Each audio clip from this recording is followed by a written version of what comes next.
Welcome back to the show, everyone. Hit the like button. Bem-vindos de volta ao programa, pessoal. Apertem o botão de curtir à medida que forem entrando. Estou ao vivo. Acabei de chegar em Pequim, não faz nem algumas horas, mas quis voltar. Passei mais de 19 horas em um avião e acabei de me atualizar sobre os últimos acontecimentos. Então quero colocar todos vocês a par, caso não estejam acompanhando. E se estiverem, quero analisar o que tem acontecido, especialmente em relação ao Irã. Então apertem o botão de curtir à medida que forem entrando. Vamos começar. Pessoal, se puderem, façam um teste de áudio e de câmera. Este é um novo setup, então só quero ter certeza de que tudo está funcionando bem.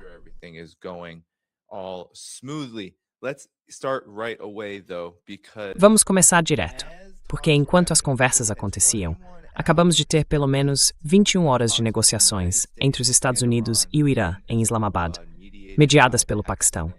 Elas desmoronaram completamente. Colapsaram. Acabaram.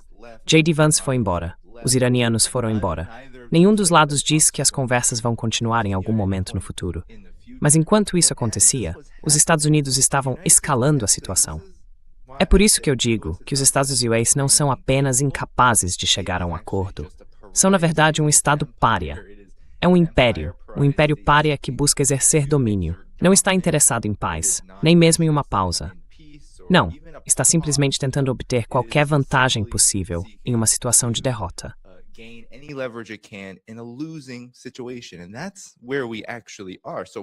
E é aí que realmente estamos. Então a Press TV noticiou isso. Porque mesmo enquanto essas negociações aconteciam por 21 horas, no meio delas, o que os Estados Unidos fizeram? Tentaram enviar destroyers norte-americanos. 2, na verdade. Este relatório menciona apenas um, acredito. Mas a Press TV afirmou que uma tentativa da Marinha dos Estados Unidos de enviar 2 destroyers pelo Estreito de Hormuz no sábado terminou em fracasso após a intervenção das forças iranianas. Segundo o relatório, o USS Michael Murphy e o USS Frankie Peterson tentaram uma travessia de alto risco, mas foram detectados e interceptados por unidades navais do Corpo da Guarda Revolucionária Islâmica do Irã. Essa mesma marinha, pessoal, que nos disseram que não existia mais.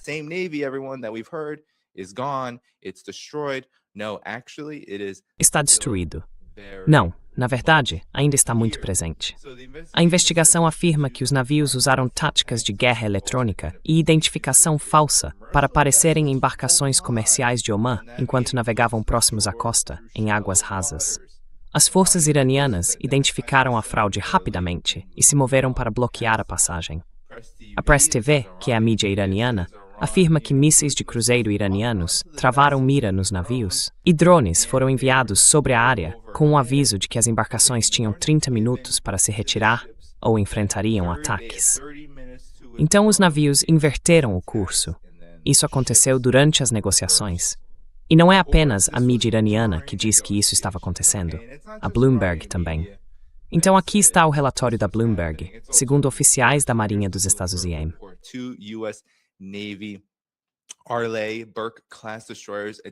Destroyers da classe Arleigh Burke tentaram atravessar o Estreito de Hormuz, mas foram obrigados a recuar depois que a Guarda Revolucionária Islâmica ameaçou lançar um drone em sua direção. Isso foi noticiado pela Bloomberg. E este é realmente o relatório. Pode-se ver pela inteligência regional, segundo a revista Bloomberg. Então, 21 horas de negociações, pessoal. 21 horas de negociações. E foi assim que os Estados Unidos se comportaram antes e durante elas. E isso antes mesmo de chegar ao fato de que Benjamin Netanyahu ligou para J.D. Vance no meio das conversas, segundo o Irã, de acordo com Abbas Araghchi, dizendo que ele atrapalhou as negociações. Isso foi um jogo. Netanyahu ligou e disse: "Ei, não faça nada disso. Certifique-se de me seguir e de seguir Israel." Tudo isso é uma encenação de policial bom e policial mau. A verdade é que J.D. Vance e a delegação dos Estados Unidos, como disse Mohammad Marandi, um amigo deste programa, estavam em Islamabad.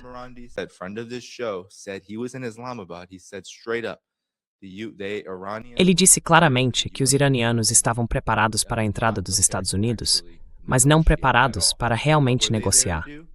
O que eles foram fazer lá? Foram basicamente ganhar tempo, tentar obter algum tipo de vantagem, dar início à próxima fase da guerra e aliviar as tensões do mercado. Há vários fatores que explicam por que os Estados Unidos estavam envolvidos nas negociações. Mas ainda assim, não era pela paz. Era tudo por prioridades e interesses dos Estados Unidos, que são, é claro, inerentemente anti-iranianos. Então as negociações fracassaram, e houve esse grande confronto entre os Estados Unidos e o Irã no Estreito de Hormuz.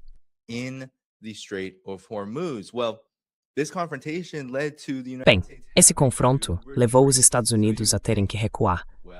Então você pensaria, bem, os Estados Unidos aprenderam a lição. Não vão continuar fazendo isso. Poxa, até o New York Times, não sei se você viu aquele relatório de alguns dias atrás, o New York Times diz que autoridades norte-americanas estão relatando que o Irã nem consegue remover as próprias minas navais que colocou. Isso significa que o Estreito de Hormuz ficará fechado por um futuro previsível. E muita gente estava dizendo que isso é simplesmente uma admissão de que os Estados Unidos estão tentando encontrar uma forma de justificar o fato de que não conseguem reabrir o estreito. Na verdade, de que não conseguem reafirmar o controle sobre o Estreito de Hormuz.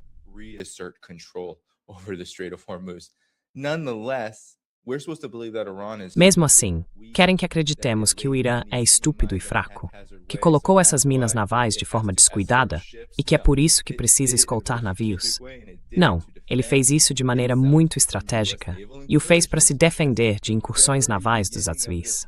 Porque o início dessa guerra, antes mesmo dos primeiros ataques, foi marcado por um acúmulo naval, um acúmulo que não deu muito certo. Se olharmos onde o SS Gerald Ford está agora, em Creta, passando por reparos que vão levar de 12 a 14 meses. Por quê? Bem, os iranianos dizem é porque atiraram contra eles. E a Marinha dos Estados Unidos diz que foi por causa de um grande incêndio na lavanderia, depois do grande escândalo do encanamento. Depois de toda aquela história do Shitgate, em que o sistema hidráulico enlouqueceu completamente dentro do Gerald Ford, com vasos entupidos e camisas sendo encontradas nos canos.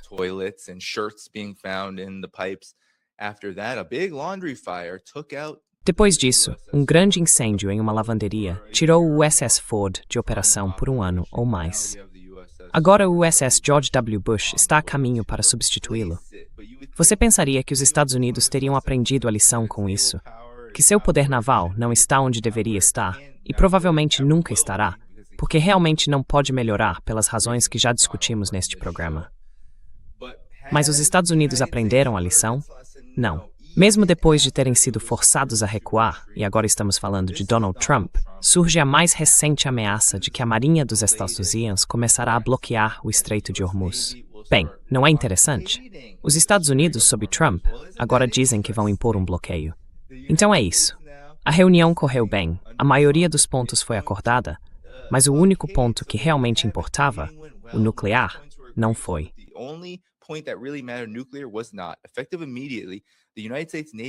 Com efeito imediato, a Marinha dos Estados Unidos, a melhor do mundo, iniciará o processo de bloqueio de todos os navios que tentarem entrar ou sair do Estreito de Hormuz. Em algum momento, chegaremos a uma situação em que todos poderão entrar e sair livremente. Mas o Irã não permitiu que isso acontecesse ao afirmar apenas: pode haver uma mina em algum lugar por aí que só eles conhecem. Isso é extorsão mundial. E os líderes das nações, especialmente dos Estados Unidos da América, jamais serão extorquidos. Também instruí nossa Marinha a localizar e interceptar toda embarcação em águas internacionais que tenha pago um pedágio ao Irã. Ninguém que pague um pedágio ilegal terá passagem segura em alto mar. Portanto, é isso que Donald Trump está propondo. Donald Trump está propondo lutar contra um bloqueio.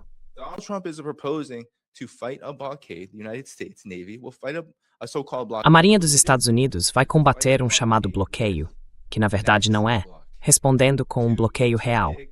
Ela vai interceptar e impedir o transporte marítimo que faz negócios com o Irã, porque o Irã efetivamente assumiu o controle do Estreito de Hormuz, a via marítima que fica ao longo de seu território, e também do Omã. Agora, o país está cobrando um pedágio em RMB, criptomoedas e assim por diante, com base em seu próprio direito soberano de fazê-lo. É preciso lembrar que a Convenção das Nações Unidas sobre o Direito do Mar não foi assinada por muitos países, incluindo os Estados Unidos, que a defendem o tempo todo em nome da liberdade de navegação, mas nunca a assinaram. O motivo disso é que as águas territoriais são realmente difíceis de internacionalizar, porque muitas delas se encontram dentro de limites territoriais.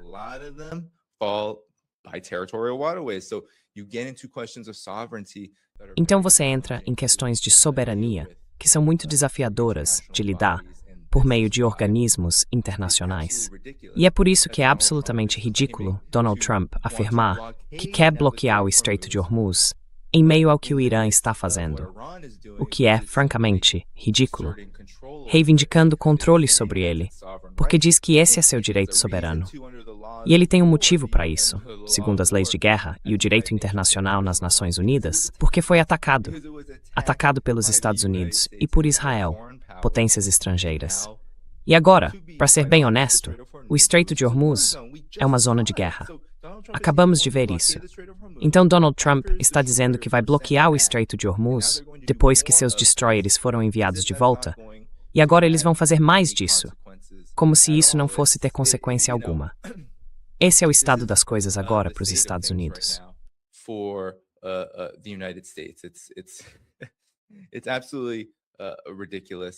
É absolutamente ridículo, e isso precisa de mais atenção. Porque o que vai acontecer com os Estados Unidos quando tentarem bloquear navios no Estreito de Hormuz? Bem, a Guarda Revolucionária Iraniana disse que isso é um erro de cálculo. Eles provavelmente vão responder da mesma forma que responderam aos destroyers que tentaram fazer uma interdição no Estreito de Hormuz no último sábado. Então dá para ver aonde isso vai parar. A guerra está sendo efetivamente reiniciada pelo governo Trump. E por quê? Porque não conseguiu impor suas condições ao Irã. E aqui está a declaração oficial desse bloqueio. Depois de não conseguir interceptar nada no Estreito de Hormuz com 2 destroyers.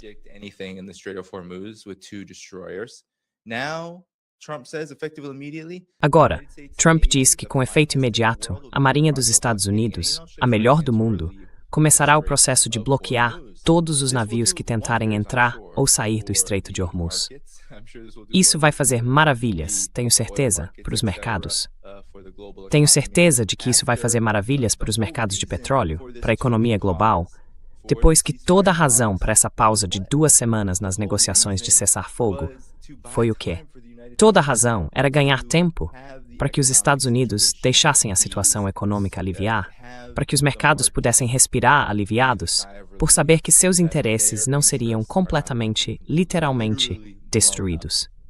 Porque os Estados Unidos estão buscando, essencialmente, como já disse antes com meu amigo Brian Berletek neste programa, destruir todo o tabuleiro de xadrez.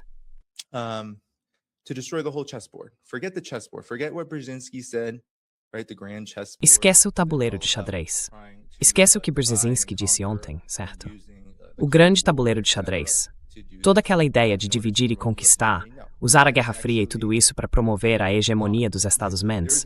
Não, isso acabou. Não existe mais um grande tabuleiro de xadrez. Eles não têm mais como exercer controle sobre ele. China, Rússia e agora o Irã, a 4ª potência global, segundo o The New York Times, estão em ascensão. Todos esses países estão realmente em crescimento. Então vamos às declarações dos Estados Unidos após essas conversas. Que tal?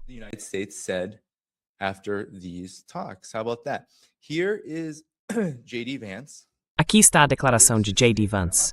Não vou reproduzi-la, apenas para economizar banda onde estou. Ela diz: a declaração completa de J.D. Vance, após 21 horas de negociações, é a seguinte: não chegamos a um acordo. Acho que isso é uma notícia pior para o Irã do que para os Estados Unidos. Os Estados Unidos deixaram claras suas linhas vermelhas e o que estariam dispostos a aceitar. O Irã optou por não aceitar os termos dos Estados Unidos. A questão central é que precisamos ver um compromisso afirmativo de que eles não buscarão uma arma nuclear e não buscarão as ferramentas que lhes permitiriam obtê-la rapidamente.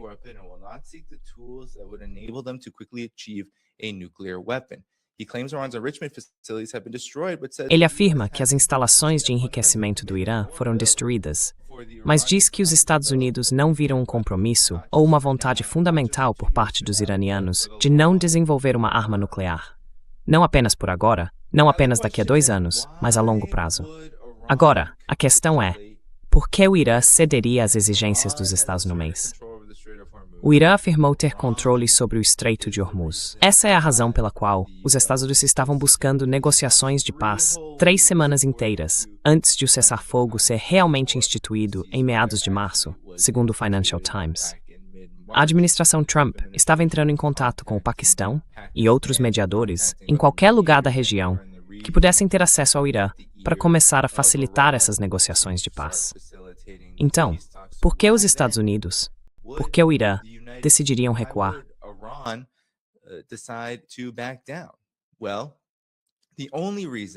Bem, a única razão pela qual o Irã decidiu fazer isso foi para ganhar capital diplomático, para mostrar ao mundo que está sério quanto à desescalada, se é que pode realmente estar sério quanto a isso. Se houver uma oportunidade de reduzir as tensões, o Irã está mostrando ao mundo que é capaz disso. Ele não está permitindo que os Estados Unidos se reconstruam. Certamente não. Porque um cessar-fogo de 2 semanas não permite que nada seja realmente reconstruído. Não é possível produzir armas que levam anos para serem fabricadas e tê-las reconstruídas para Israel e os Estados Unidos em apenas algumas semanas. Simplesmente não é assim que as coisas funcionam. O Irã sabe disso. O Irã está usando o tempo, o proverbial relógio da decadência imperial dos Estados Unidos, a seu favor. E agora fez isso de forma diplomática. Então esse foi o comentário de J.D. Vance. O comentário de J.D. Vance.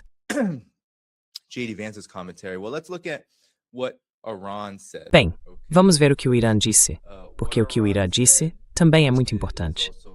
A perspectiva iraniana muitas vezes não recebe atenção, mas em momentos como este, quando há uma guerra, é preciso considerá-la. Então, aqui está o que a TV estatal iraniana revelou sobre as razões do fracasso das negociações que os Estados Unidos tentaram alcançar na mesa de negociações. Foi isso que a Bazarakti disse literalmente à mídia. Eles tentaram conseguir na mesa de negociações o que não conseguiram pela guerra. Os americanos exigiram que o Irã entregasse o urânio enriquecido e abrisse o Estreito de Hormuz sem reconhecer a soberania do Irã sobre ele. O Irã decidiu defender seus interesses nacionais por meios militares.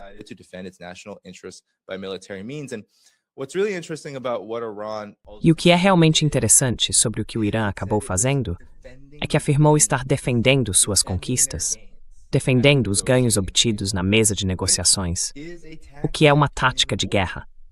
Portanto, pode-se ver essas negociações não apenas como o Irã tentando evitar a guerra por meio do diálogo, ou os Estados Unidos e Israel tentando fazer o mesmo. Ambos os lados estavam usando as negociações como uma ferramenta para suas próprias formas de guerra. Para os Estados Unidos e Israel, é claro, trata-se de agressão. Trata-se de obter vantagem, construir legitimidade para isso, e talvez ganhar tempo, talvez criar um ambiente político mais favorável a partir do qual possam atacar novamente. O governo de Donald Trump e até mesmo Israel gostam de surpresa e choque. Even Israel, they both like surprise and shock. So you even had people, I don't know if you saw this, making rumors about. Então, houve até pessoas, não sei se você viu isso, espalhando boatos, e não acho que nenhum deles tenha sido realmente comprovado, de que os israelenses iriam matar a equipe de negociação, que incluía nosso amigo Mohammad Marandi. Ele estava lá, certo? Ele viajava com a equipe de negociação. E havia rumores de que todos seriam alvos de ataques israelenses. Por isso, o Paquistão enviou uma escolta militar com caças chineses e vários sistemas de defesa para escoltá-los de volta a Bandar Abbas, acho que era, de volta ao Irã. Mas mesmo assim, nunca vi nenhuma verificação disso. É difícil verificar o que os Estados e Israel tendem a fazer no momento, certo? Eles não te contam. Eles ameaçam. Eles ameaçam.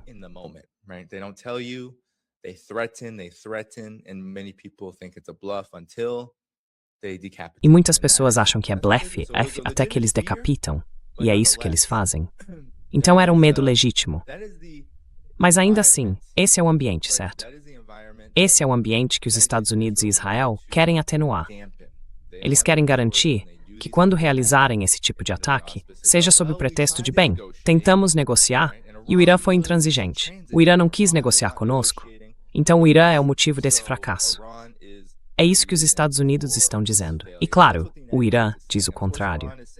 Mas a verdade é que foram os Estados Unidos que, no fim das contas, negociaram a partir de uma posição de fraqueza e acabaram ficando irritados porque o Irã um país que não precisava se submeter a eles, não se submeteu. That did not have to capitulate to them would not capitulate to them.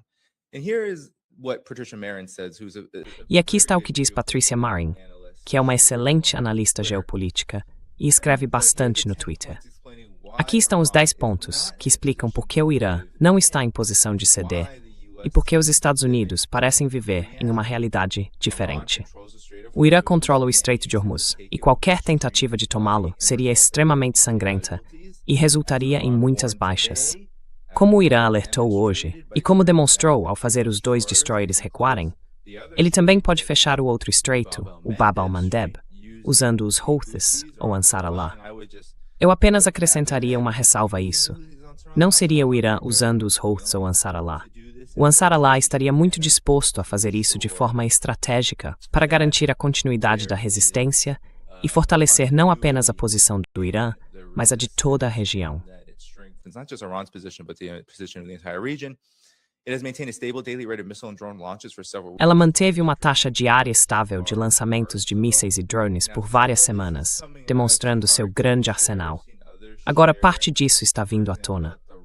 Eu vi a RT compartilhar, vi outros compartilharem também. Por exemplo, no Ras Energy Hub, no Catar, e em outros locais no Kuwait. Os vídeos estão começando a aparecer. Lembre-se de que eles foram suprimidos por um período de tempo por empresas como a Planet Labs. Você deve se lembrar de que a Planet Labs disse que iria censurar essas imagens por um tempo, por razões de segurança nacional, ou seja, em prol do esforço de guerra dos Estados Unidos. Agora, alguns desses vídeos estão sendo divulgados e é algo muito devastador. Muitos desses países estão enfrentando perdas que levarão meses ou até anos para serem reconstruídas, se é que conseguirão. To rebuild if they ever are able to. So Iran has ground forces still intact. Então a força terrestre do Irã ainda está intacta, com equipamentos e alta moral, especialmente após o fracasso em Isfahan. Sim, aquele fracasso da chamada missão de resgate dos F-15, que analistas que entrevistei neste programa dizem ter se transformado em uma missão de resgate, ocorreu depois de uma operação terrestre que deu terrivelmente errado. Isso levou a uma emboscada iraniana e à destruição daqueles C-130 e de muitas outras aeronaves, helicópteros, Chinooks e assim por diante. Portanto, é o Irã que está de fato sancionando os Estados Unidos com os preços dos combustíveis e a inflação já batendo a porta.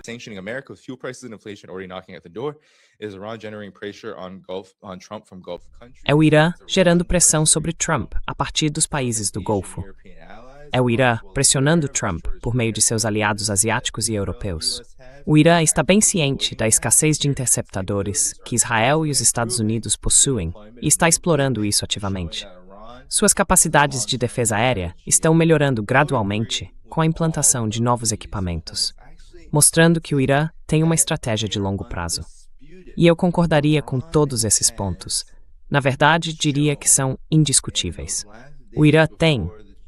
E naqueles últimos dias antes de o governo Trump pedir o cessar-fogo, ao derrubar o F-15, mostrou o que era capaz de fazer durante aquela tentativa de invasão em Isfahan.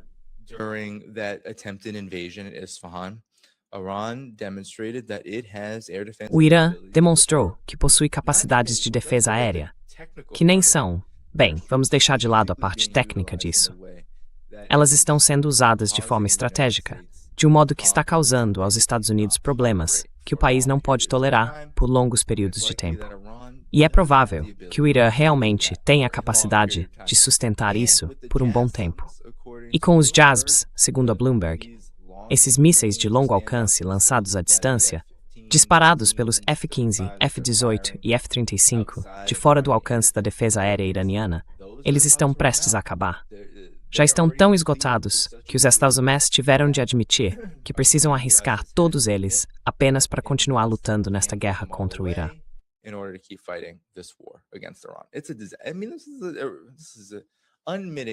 Quer dizer, isso é um desastre absoluto, a um ponto que eu acho que ninguém poderia ter previsto quando essa guerra começou. Então os Estados Unidos estão procurando uma saída, mas uma saída que os faça parecer que ainda estão no comando, politicamente. Que possam, não sei o que está acontecendo ali. Então, essencialmente, é isso que os Estados Unidos estão tentando fazer. estão tentando usar ameaças, usar intimidação, para afirmar ao mundo que podem realmente alcançar o resultado que desejam, quando na verdade tudo já foi provado. Já foi provado. E agora a grande questão no futuro será, à medida que essa guerra recomeça, porque é disso que se trata.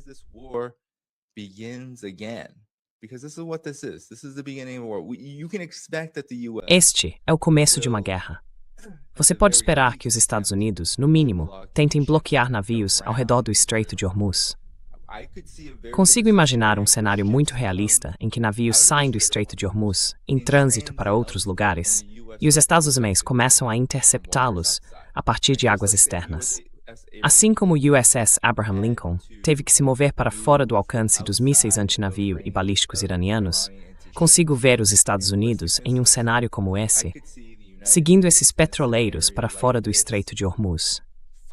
Assim que eles saem, os Estados Unidos entram em ação, porque é provável que essas áreas não estejam minadas, já que o Irã não pode minar todas as partes das águas nas quais o Estreito de Hormuz deságua.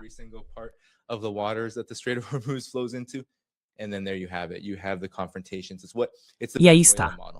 Você tem os confrontos. É o modelo da Venezuela. E esse é o modelo que o governo Trump quer repetir, porque é o único modelo que ele realmente pode aplicar. O problema aqui é que o Irã não é a Venezuela. Não é. A Venezuela, por toda a força política que tinha, em termos do apoio popular ao governo, nunca esteve militarmente preparada para enfrentar os Estados Unidos de frente. E muitas pessoas não achavam que o Irã estivesse, até que aconteceu. E aqui estamos, até que aconteceu, certo? Então, as negociações fracassaram. E os Estados Unidos estão exatamente onde, previsivelmente, aqueles que acompanharam essa história teriam imaginado que estariam.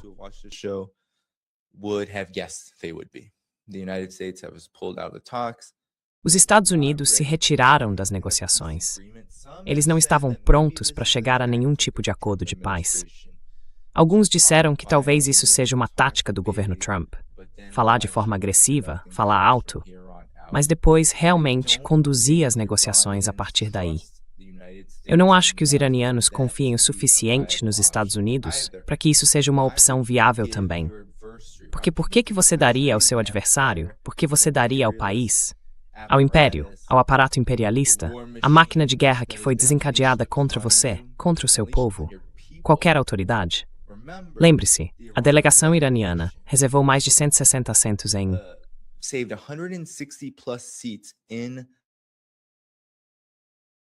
Eles colocaram apenas as sotantes e suéter.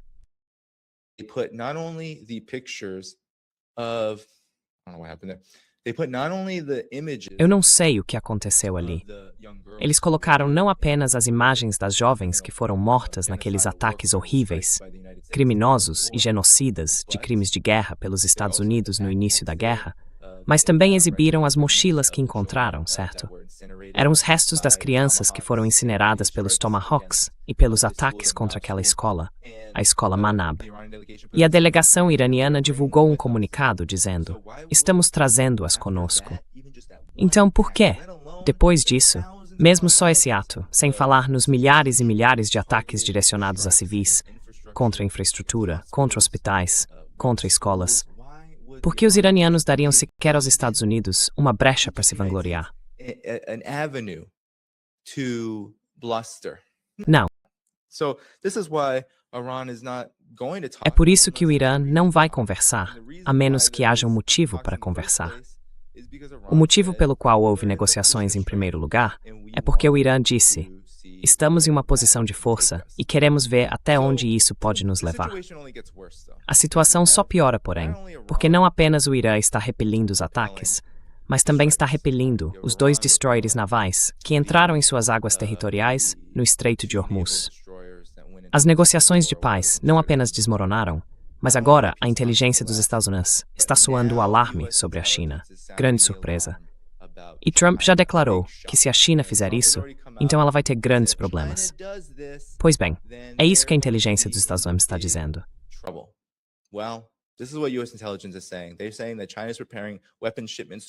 Eles estão dizendo que a China está reparando, ou melhor, preparando, envios de armas para o Irã em meio a uma situação de cessar-fogo frágil. A inteligência dos Estados Unidos, é claro, encara isso com cautela, Porque se há uma instituição que mente descaradamente, bem é essa, a inteligência dos Estados Unidos. Mas quando a inteligência dos Estados Unidos diz a verdade, o que geralmente está fazendo é tentar vender uma narrativa. A China é má. E normalmente tentam vender essa narrativa sob o prisma de, na verdade, este é um inimigo real. Por isso precisamos analisar os relatórios da inteligência dos Estados Unidos com diferentes níveis de escrutínio. Não apenas rejeitá-los por serem mentiras, mas também perguntar: o que essas mentiras nos dizem sobre a situação em que os Estados Unidos se encontram?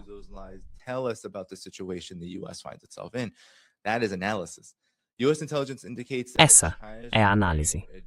A inteligência dos Estados Unidos indica que a China está se preparando para entregar novos sistemas de defesa aérea ao Irã nas próximas semanas, segundo 3 pessoas familiarizadas com as avaliações recentes de inteligência.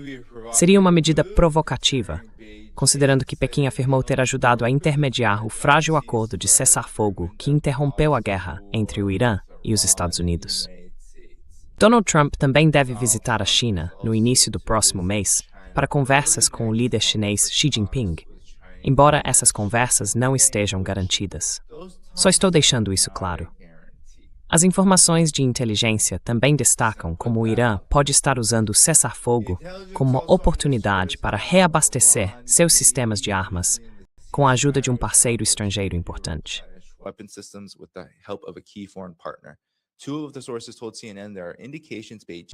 Duas das fontes disseram à CNN que há indícios de que Pequim está trabalhando para direcionar os carregamentos por meio de terceiros países, a fim de mascarar sua verdadeira origem. Os sistemas que Pequim está se preparando para transferir são sistemas de mísseis antiaéreos portáteis, conhecidos como MAMPATs, disseram as fontes, os quais representam uma ameaça assimétrica para aeronaves militares norte-americanas de baixa altitude ao longo das 5 semanas de guerra, e poderiam representar novamente caso o cessar-fogo se desfaça. Então quero dizer, veja, a China tem uma tecnologia muito melhor do que essa. Já foi demonstrado que o Irã usa esse tipo de tecnologia. Eles definitivamente a utilizaram durante o ataque a Isfahan. Já a usaram em várias ocasiões para disparar contra os F-18 que entraram em seu espaço aéreo.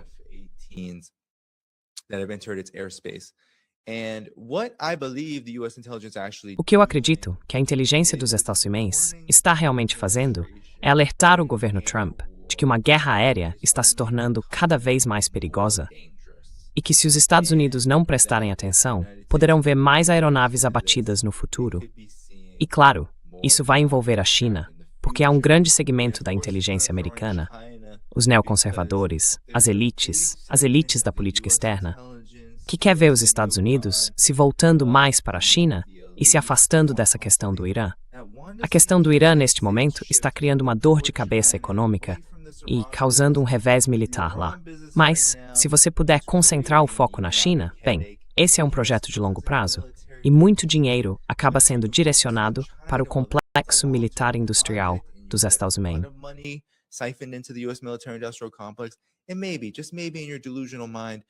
E talvez, só talvez, na sua mente delirante, você ache que está pronto para algum tipo de confronto militar com a China, por causa de Taiwan ou em outro lugar, em algum outro cenário. É tudo fantasia, claro, nesse nível quando se chega lá. Mas esse é o pensamento. Essa é a mentalidade. É como alguém viciado em drogas ou em algum tipo de substância, apenas trocando um pico de dopamina por outro. E é isso que o Império dos Estados Unidos está fazendo muitas vezes agora. E esse é um ponto importante, porque precisa, não porque quer, certo? Fala-se muito sobre uma guerra de escolha. E veja, eu acredito que os Estados Unidos, sim, estão escolhendo entrar em guerra, em muitos casos com o Irã, com base no momento em que isso ocorre. O momento dessa intervenção foi um desastre, porque, claro, não houve preparação.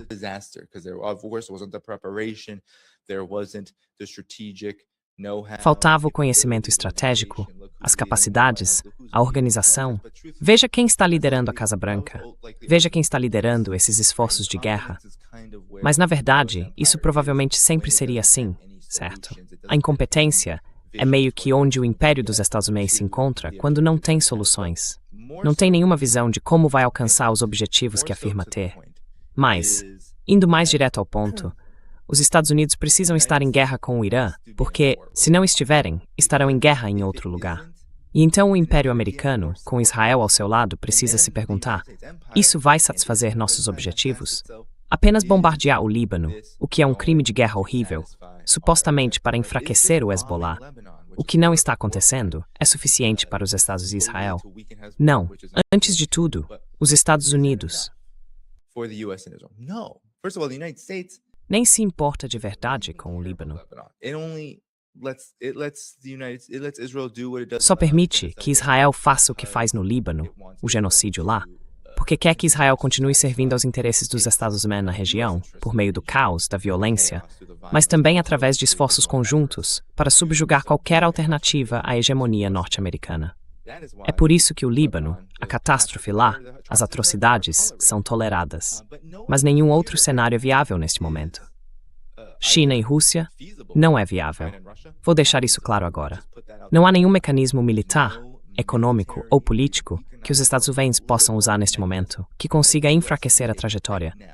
Não apenas no curto prazo, como talvez causar um pequeno impacto no comércio de petróleo da China em algum lugar, ou com a Rússia, onde o conflito na Ucrânia significa que ela precisa exercer poder militar e talvez se sobrecarregar.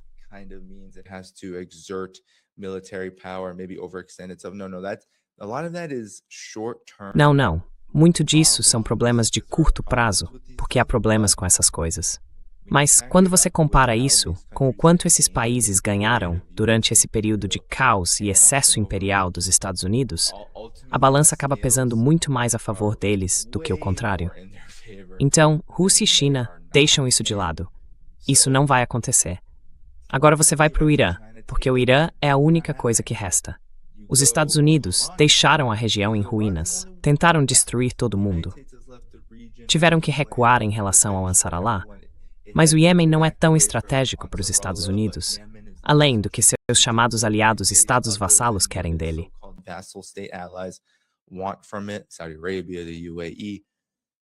Arábia Saudita, Emirados Árabes Unidos, você sabe, poderíamos continuar indefinidamente. Até mesmo a Venezuela. A Venezuela foi uma mudança óptica interessante para o Império dos Estados Unidos. Mas ainda assim, isso por si só não vai satisfazer os caprichos expansionistas e desesperadamente apavorados de um império em declínio. Então aqui estamos com o Irã. É por isso que estamos aqui. Estamos aqui porque o Império dos Estados Unidos declarou que seu tempo acabou. O tempo acabou. Ele precisa agir. E precisa agir agora. E se não agir agora para eliminar o Irã, bem, já vimos os resultados. Eles estavam certos.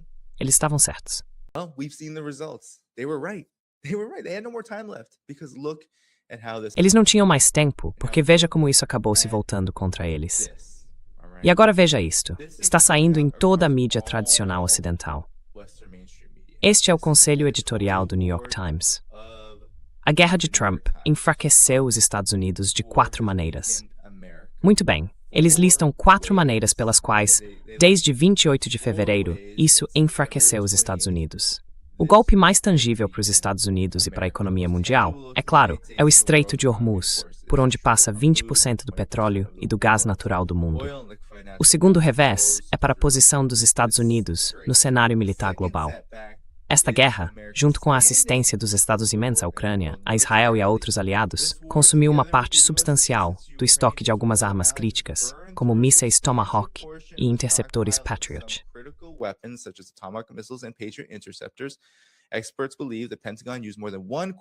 Especialistas acreditam que o Pentágono usou mais de 1/4 de seus mísseis Tomahawk apenas na guerra contra o Irã. Reconstruir o arsenal até o tamanho anterior levará anos. E os Estados Unidos terão de fazer escolhas difíceis sobre onde manter sua força militar. Enquanto isso, o Pentágono já retirou sistemas de defesa antimísseis da Coreia do Sul. A guerra também revelou que as forças armadas dos Estados Unidos são vulneráveis a novas formas de guerra. Os Estados Unidos gastaram bilhões de dólares em munições de alta tecnologia para destruir as forças aéreas e navais tradicionais do Irã, enquanto Teherã usou drones baratos e descartáveis para interromper o tráfego no Estreito de Hormuz e atingir alvos na região. halt traffic through the Strait of Hormuz and hit targets in the region. The world saw how a country that spends 1/100th O mundo viu como um país que gasta 1/100º do que os Estados Unidos gastam em seu exército ainda pode resistir mais tempo que os SLM em um conflito. É um lembrete da necessidade urgente de reforma nas Forças Armadas dos Estados Unidos. Então você vê as perspectivas aqui. Você vê a forma como a questão é apresentada. O problema não é a guerra. O problema é como a guerra está sendo administrada. E é por isso que, no fim das contas, você não pode... Bem, você pode extrair informações e significado do que o New York Times está dizendo, do que todo o establishment está dizendo. Para ser honesto, isso é significativo. Significativo que a grande mídia corporativa dos Estados Unidos, a classe do complexo militar industrial, esteja disposta a admitir esses erros. Isso mostra o Império Americano em decadência. Mas você não pode seguir o exemplo deles quando se trata de suas conclusões, porque a conclusão será fazer a guerra de forma mais eficiente.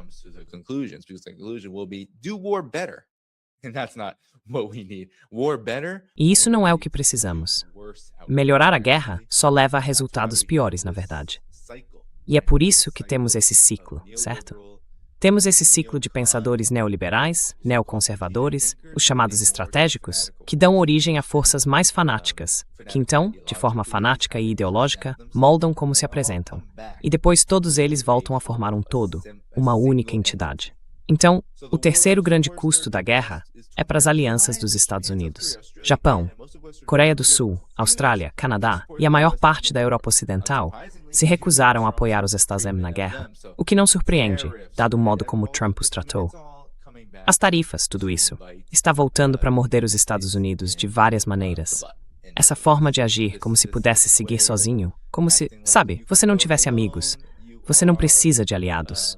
You're friendless, you don't need allies, right? All of this so-called isolationism by the Trump administration. Todo esse chamado isolacionismo do governo Trump é, na verdade, apenas uma fachada para sua necessidade de expandir ainda mais sua arrogância e agressividade. E o quarto revés é a autoridade moral dos Estados Unidos. Esse ponto é questionável. Apesar de todos os defeitos deste país, ele continua sendo um farol para muitos ao redor do mundo. Quando pesquisadores perguntam às pessoas para onde elas se mudariam, se pudessem, os Estados Unidos aparecem consistentemente como a resposta número 1. O que é interessante, porque novas pesquisas mostram que, atualmente, as pessoas têm uma imagem mais favorável da China no mundo do que dos Estados Unidos. Ainda assim, o apelo da América vem não apenas de sua prosperidade, mas também de sua liberdade e de seus valores democráticos. Trump minou esses valores durante toda a sua carreira política, e talvez nunca tanto quanto na semana passada, quando fez aquelas ameaças odiosas de apagar a civilização iraniana.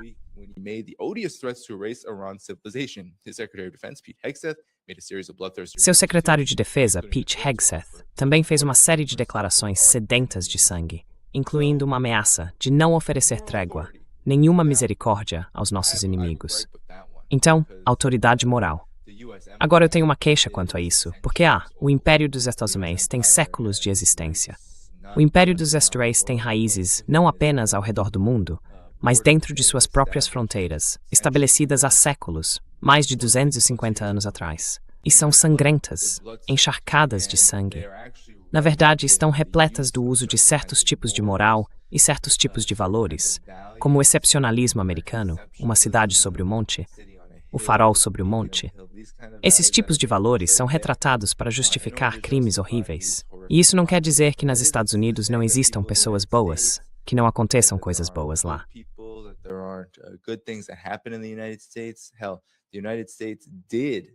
Ora, os Estados Unidos realmente pegaram toda aquela guerra ensanguentada, o expansionismo e tudo mais, e construíram um sistema impressionante.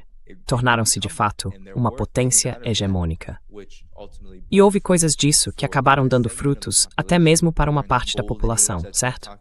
Durante aquela era dourada da qual Trump fala, ele não menciona essa parte. Ele também não menciona a Guerra Fria e a ameaça dos países socialistas, que obrigaram os empregadores a pagar salários mais altos e o governo a oferecer mais benefícios a um número cada vez maior de trabalhadores. Eu menciono essas partes. Mas, sinceramente, Minha análise é que não se pode ter um sistema horrivelmente corrupto e violento, como o imperialismo, como o capitalismo, como tudo isso, e esperar que ele produza frutos de desenvolvimento, mesmo que tenha produzido. Agora, tudo isso está se revertendo por causa das contradições internas do sistema que o levam à sua conclusão lógica. Não se pode destruir o caminho até a posição número 1 para sempre, sem esperar resistência. E essa resistência acaba levando a um ponto de ruptura. E é aí que estamos chegando. Estamos chegando a um ponto de ruptura. Estamos chegando a um ponto em que os Estados Unidos não apenas dizem que competem com a China, mas agora, mesmo com a situação do Irã, os Estados afirmam que a China é um fator decisivo ali. Porque agora, mesmo que tudo seja completamente inventado, os Estados estão inventando ou mencionando ideias e histórias.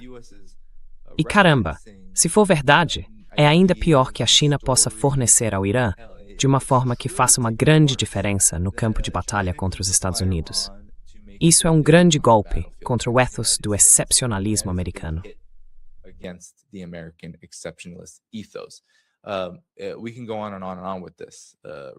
Podemos continuar com isso indefinidamente, certo? A situação do Irã, o bloqueio do Estreito de Hormuz. Então agora o governo Trump quer bloquear o Irã, o Estreito de Hormuz, porque o Irã assumiu o controle dele. E você nos disse que o Irã está bloqueando o Estreito de Hormuz. Então, se o Irã está bloqueando o Estreito de Hormuz, por que você o bloquearia? Isso não levaria apenas a mais bloqueios. Até o Ministério das Relações Exteriores do Irã divulgou uma declaração dizendo que isso desafia a lógica. Na verdade, a única maneira de resolver qualquer problema decorrente do que aconteceu no Estreito de Hormuz é por meio de discussões. E foi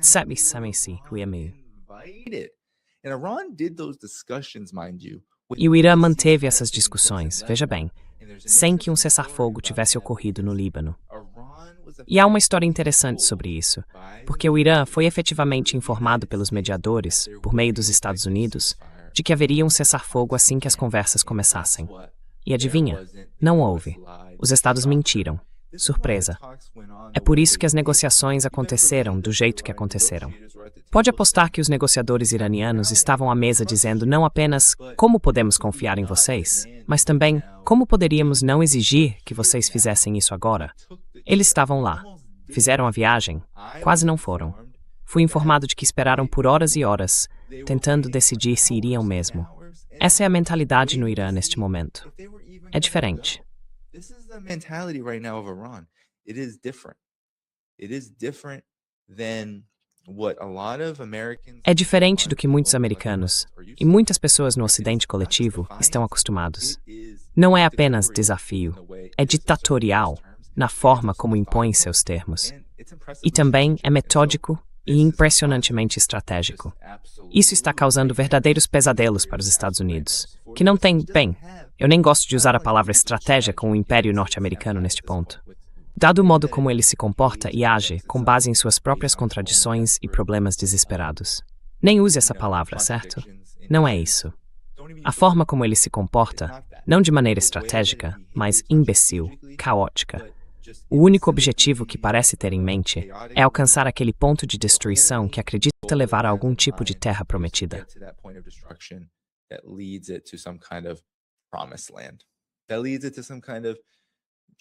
Isso leva a algum tipo de resultado alterado que não conseguiu obter. O que o Irã disse? Tentou conseguir nas negociações o que não conseguiu no campo de batalha. Essa é uma maneira estranha de abordar negociações.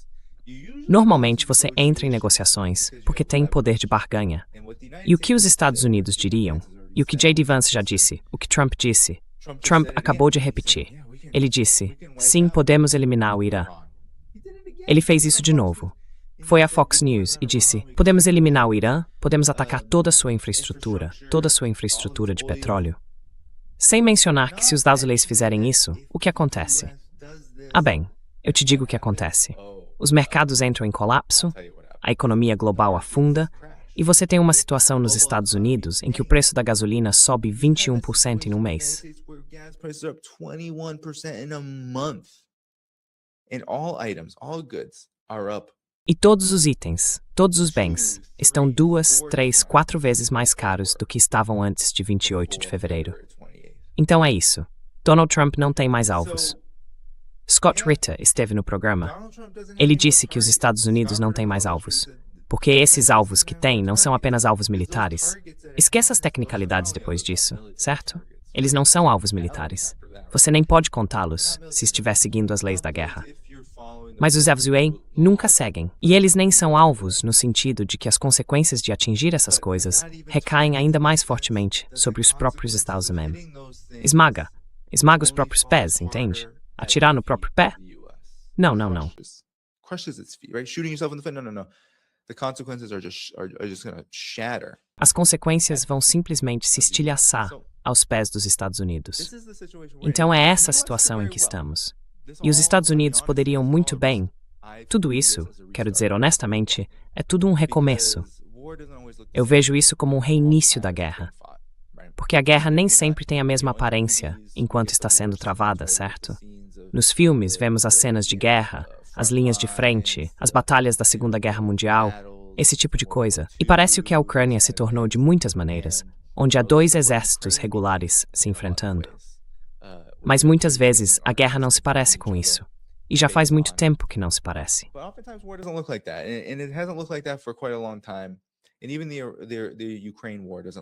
Mesmo a guerra na Ucrânia não se parece totalmente com isso. Agora estamos vendo que o campo de batalha está basicamente resolvido, mesmo que em uma situação meio amorfa. Alguns chamariam de impasse, mas na verdade é apenas a Rússia seguindo metodicamente com seus objetivos. Mas há outras partes nisso. A guerra econômica que os Estados Unidos perderam, a guerra diplomática, a tentativa de derrubar o governo russo. Na verdade, isso lembra um pouco a guerra contra o Irã. A diferença é que na guerra contra o Irã, os Estados Unidos nunca seriam capazes de organizar um procurador forte o suficiente, como fizeram com a Ucrânia, para confrontar o Irã militarmente em um campo de batalha.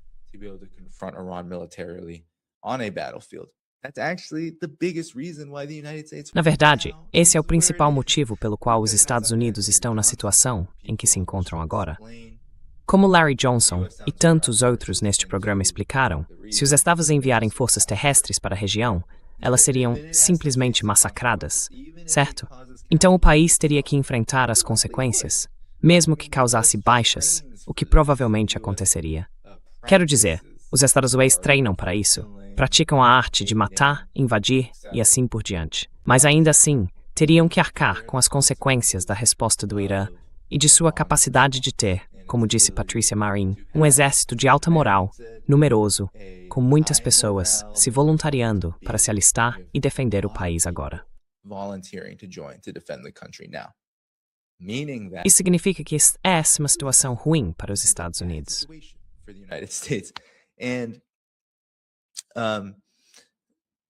E eles não têm uma força dentro do Irã para fazer o que querem, para derrubar o governo e enfrentar as forças militares iranianas, para prendê-las em combate. Não é uma situação ao estilo da Síria. Mesmo na Venezuela, precisamos lembrar que houve uma oposição violenta ao governo, que causou danos e criou as condições para o que acabou acontecendo com Maduro, o sequestro, tudo isso. Houve várias iterações das chamadas guarimbas, em que havia forças venezuelanas de direita, fascistas, e até pessoas de fora da Venezuela, colombianos, etc., provocando uma espécie de cenário de revolução colorida para tentar desestabilizar o governo.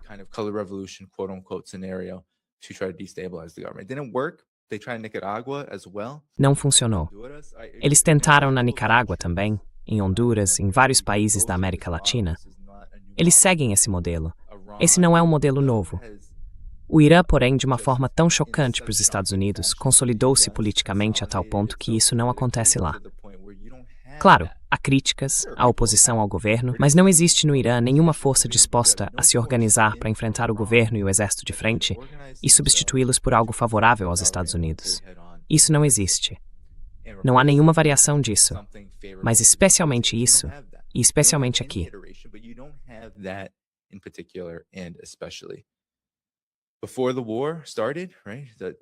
Antes de a guerra começar, certo, no final de 2025 e nos primeiros meses de 2026, Aquele motim violento que acabou sendo contido após muito derramamento de sangue e muitas perdas, com milhares de iranianos mortos, foi realmente o prego no caixão para essa guerra. Precisamos voltar a esse ponto, porque se não fosse por isso, o Irã teria enfrentado muito mais problemas. Não teria conseguido se concentrar tanto nos agressores externos. Teria sido forçado a focar nos internos.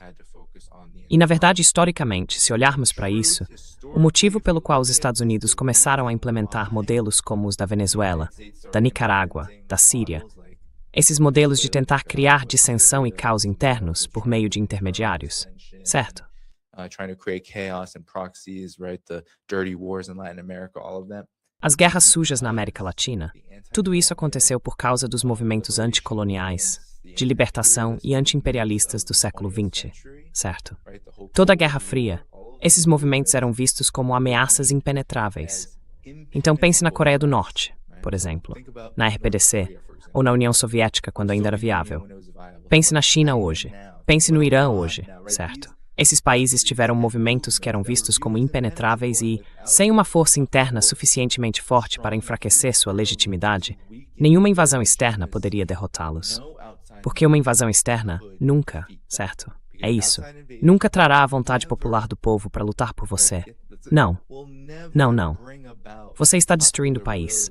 Isso é um fato histórico ao longo de toda a nossa história.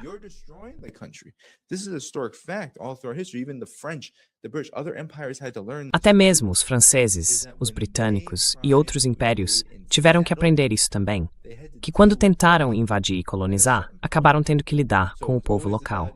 Então sempre se tratou de tentar, como Israel fez, superar em número. Como na Palestina, você tenta superar em número, se espalha, desloca todos e basicamente tenta erradicar. Tenta erradicar. Foi isso que fizeram com os povos indígenas, etc. Ou você constrói uma força interna forte o suficiente para proteger os interesses que conquistou e ocupou. Até Donald Trump usa a palavra conquistar. Então é aqui que estamos, em última análise. E eu estou na China agora e vou fazer uma cobertura. Ok, vou fazer entrevistas.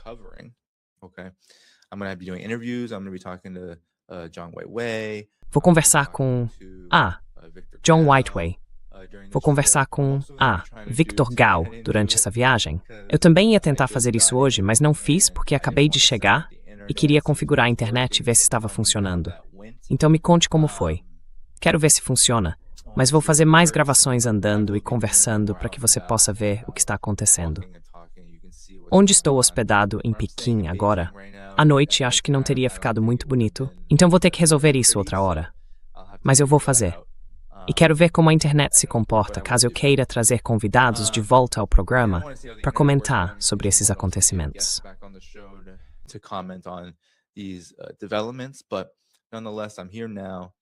Mas de qualquer forma, estou aqui agora em Pequim.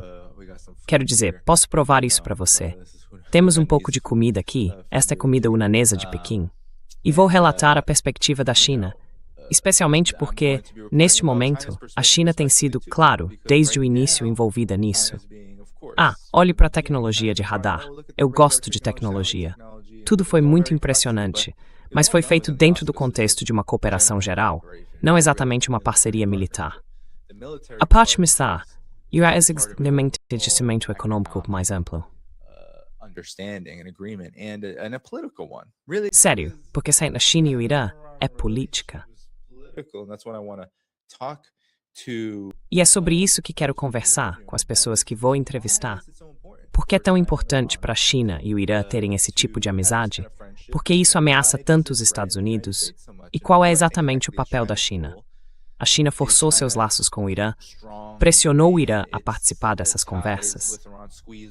Não acho que sim, mas quero ouvir outras perspectivas sobre isso. Então vamos fazer muita coisa aqui para falar sobre esses assuntos. E sabe, eu posso mostrar a vocês a China. Gosto de vir aqui uma vez por ano, se não mais. Está difícil fazer isso hoje em dia, mas vir uma vez por ano ajuda a renovar essa perspectiva. Ver que tipo de mudanças estão acontecendo e como isso se aplica à nossa situação.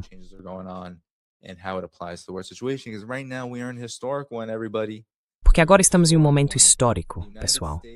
estamos em um momento histórico. Os Estados Unidos entraram em negociações com o Irã, basicamente para tentar convencê-lo a abrir mão de seu controle sobre o Estreito de Hormuz e toda a chamada questão nuclear.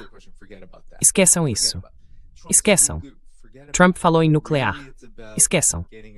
Na verdade, trata-se de fazer o Irã parar de afirmar suas vantagens sobre os Estados Unidos. Quero dizer, foi isso que o Irã disse ao entrar nas negociações. Eles haviam conquistado coisas, haviam alcançado algo, e conseguiram. Criaram um sistema com o Estreito de Hormuz que vai essencialmente funcionar como um mecanismo de reparações para o país por muitos anos.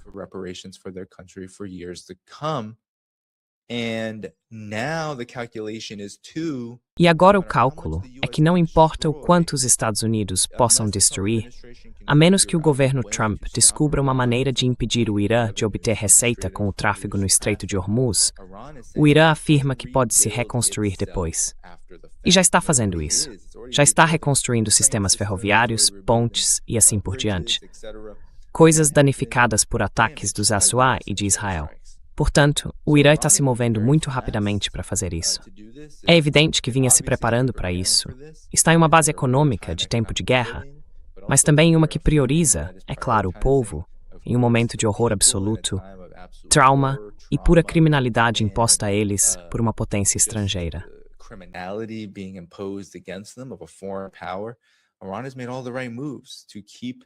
O Irã tomou todas as medidas certas para se manter não apenas legítimo, mas também para ampliar essa legitimidade.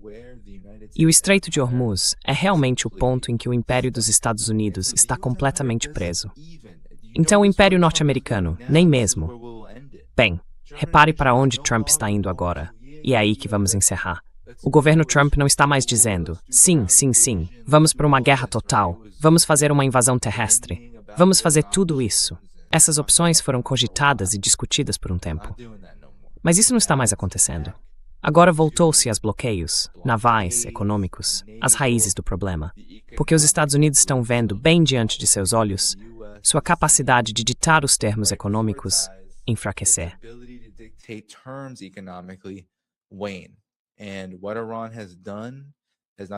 E o que o Irã fez não é apenas fortalecer o Irã, é fortalecer a China, é fortalecer a Rússia. Porque se esses países começarem a formar uma espécie de novo centro de poder em torno de como o comércio global acontece, o que já vem acontecendo com a China já vem fazendo isso simplesmente pelo seu peso econômico, pela forma como lidera como parceira comercial de quase todos os países do mundo. E a infraestrutura é de primeira linha, a tecnologia é de primeira linha, e as pessoas têm se beneficiado disso. Esses são apenas fatos, independentemente do que se pense a respeito. Essa é a realidade. Mas isso seria um passo além, no sentido de que a China costuma adotar a visão de que não quer dominar nada. Agora, o Irã foi forçado a uma posição em que precisa dominar o Estreito de Hormuz se quiser sobreviver.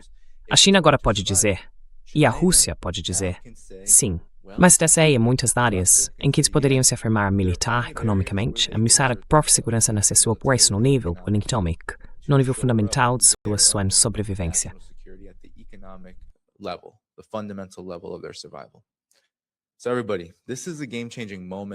Então, pessoal, este é um momento que muda o jogo.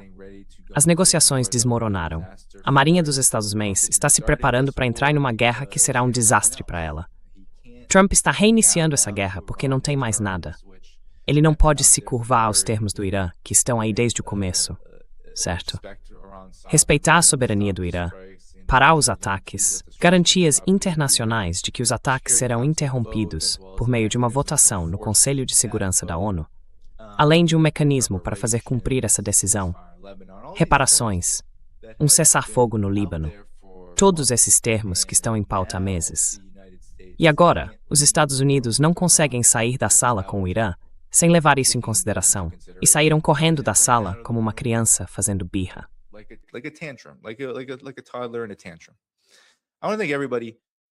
Quero agradecer a todos pelos superchats.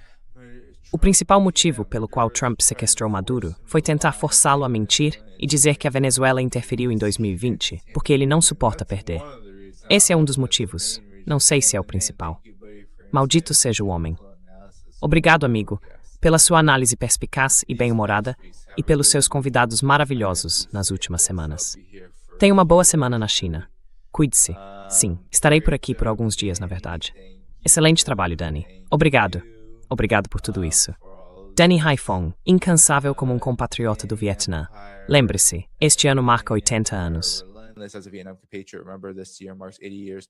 France tried to recolonize Vietnam after World War II in 1947. A França tentou recolonizar o Vietnã após a Segunda Guerra Mundial, em 1946, o que levou à sua derrota histórica em Dien Bien Phu, em 1954. Sim, de fato.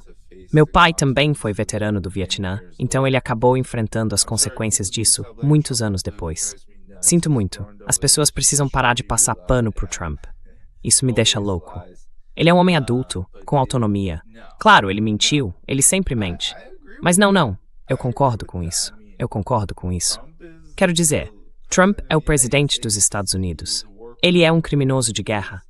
Ele se encaixa com o resto dos criminosos de guerra. E sim, ele realmente acredita que essa guerra é de seu interesse. Ele não está apenas fingindo. Isso não é apenas um papel que ele está interpretando. He's not just playing. This is not just an acting role. Dear Danny, Grigol is governing by tweets and seeing an aggression. Caro Danny, Grigol está governando por meio de tweets e vendo a agressão como solução. Qualquer problema é surreal. Salvador Dalí está à margem, não acha? Muito obrigado por esse comentário.